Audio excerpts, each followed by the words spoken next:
اگر ہم اولیاء اللہ کی زندگی پر نظر دوڑائیں، ان کی سیرت کا مطالعہ کریں، پتہ چلتا ہے کہ ان حق پرستوں نے اپنے لیے قصر و ایوان تعمیر نہیں کیے، ارادت مندوں،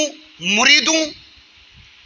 اور محبت کرنے والے لوگوں کی بڑی تعداد رکھتے ہوئے بھی سنگ مرمر کی خانقاہیں نہیں بنوائیں، میلوں تک پھیلے ہوئے لنگر خانے نہیں بنوائے۔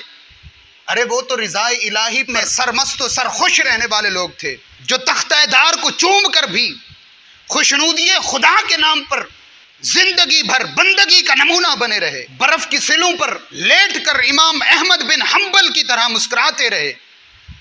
حضرت امام اعظم ابو حنیفہ کی طرح کوڑے کھا کر بھی رضائے الہی پر راضی رہے، حضرت امام شافعی کی طرح غریب الوطنی کی زندگی بسر کر کے خدا کے جلووں میں گم رہے، حضرت بابا فرید کی طرح وطن سے بے وطن ہو گئے، داتا علی ہجویری کی طرح افغانستان سے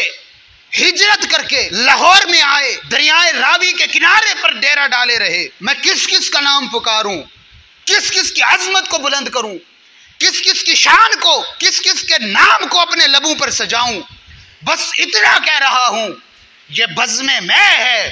جام جم نہیں ہے، یہاں کوئی کسی سے کم نہیں ہے۔ نعرہ رسالت، نعرہ رسالت، نعرہ تحقیق، نعرہ حیدری۔ اور پھر خدا نے انہیں یوں سرفراز کیا، انہیں یوں نوازا کہ پوری دنیا میں، دنیا بھر میں